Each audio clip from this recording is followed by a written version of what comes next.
karag-karag, welcome back to my vlog. Isang magandang gabi sa inyong lahat mula dito sa Lasak City. Na-late ako sa mga pa-iskandalong revelasyon ngayon na pinagchichismisan ng mga active na mga chismosa at mga chismosa sa social media, mga karag-karag, dahil nag-bake ako ng cake buong araw para sa pangkabuhayan showcase ni Kuragan. Lalaban ako at hahabol ako ngayon for tonight's vlog dahil kita nyo naman sa ating minupusal new era of the extraction fashion look, di ba? Halatang hindi pinakagandaan ni Kuragan. Of course!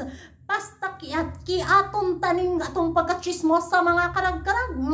Dahil eto na nga ang mga latest na mga pasabog na mga pa-intriga, pa-iskandalo na kung saan nasyakit galore ako sa aking nabasa for tonight.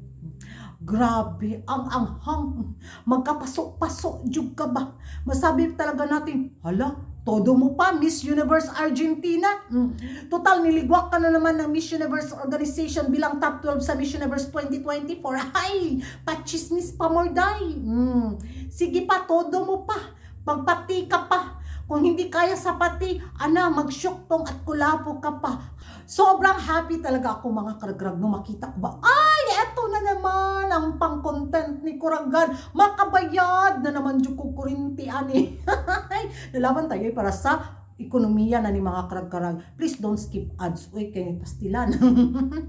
Ay, magpakatotoo tayo. Ang hirap ng buhay sa Pinas. Kaya ito, doon ko na ito pagkachismosa ko dito sa YouTube. Kumikita ang kabuhayan din ito. So, may mapasaya din tayo sa ating Marites with Purpose. Oh, di ba? So, eto nang nako, grabe yung mga pasabog, mga bitaw ni Miss Universe Argentina. Pero doon sa kanyang sinabi, mga karag-karag, na may favoritism ang Miss Universe Organization, well, lumang tugtugin magiging reaction ko doon sa kanyang first na lintiyahan sa paintriga. Kasi alam naman natin, di ba, kahit ibang mga bitaw, international pageant, mga local pageant, mga pambarangayan pageant, mga purok pageant, how much more pa kaya ang Miss Universe kung walang favoritism, di ba? So, normal na siya sa mga sirkulasyon, sa mga hemoglobin, sa mga may-ari ng mga papadyant. So, hindi na yan, check na natin yan, alam na natin yan. So, hindi na tayo masyak, yan, di ba? So, doon naman sa kanyang sinabi na hindi sila kumain sa Mexico. Parang may katotohanan yata kasi hindi naman natin nakita silang ng mukbang doon, di ba? Papatiti lang sila. Siguro, inano talaga sila na mag-diet ito para sexy silang rumapa sa Miss Universe stage. Ang dami niya mga pachika, mga karag-karag. Tapos, ano pa ba yung mga, niya. Doon na talaga ako na-shock doon, ha? Nagtsuktsakan si paring Raul at saka si Miss Denmark. Kaya daw nanalo bilang Miss Universe 2024.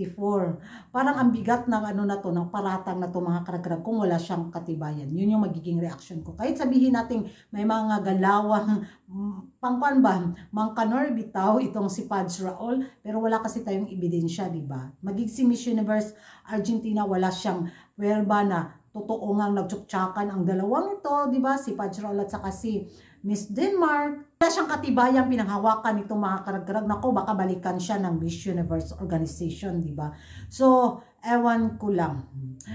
Makikita kasi, hindi naman kasi natin masisisi yung mga ibang beauty pageant lovers, mga chismos at mga chismosa na maniwala, bitaw, dito sa mga paribilasyon ni Miss Universe Argentina. Kasi nakikita, parang bitaw na to na, lalo na doon sa mga photoshoot, mga paiksi na naging chaperon si Pads Raul kay Miss Denmark, di ba? So, mapa-question mark din tayo. Pero, kung may ipalabas si Miss Universe Argentina na mga pa-video, mga messages nilang dalawa, mga picture na talagang nagtsutsaka, nagtsuba-tsuba-tsutsu sila, o di ba? Masasabi natin, ay, totoo. So, sa ngayon, lang tayo? Nasa sa atin na yan kung maniniwala tayo o hindi bilang mga chismos at mga chismosa. So, abang na lang tayo sa kanya mga latest na mga pasabog pa, mga karag-karag. Kaya kasi parang naano din yung pride ng Team Argentina, di ba? Kasi niligwak ganun sila after the pageant, which is kahit iligwak sila, nakatatak na talaga sa history na nakapasok sila sa top 12 sa Miss Universe 2024. So ewan ko na lang, mga karag-karag, kung gagawa ba ng legal na aksyon ang Miss Universe Organization laban kay Miss Universe Argentina dito nga sa mga sinisiwalat niyang mapa-question pa tayo kung may katotohanan or wala. Pero kung totoo man, ay nako, happy-happy ang mga bunganga natin sa pagkachismosa. Lalo na si Kuragan, di ba?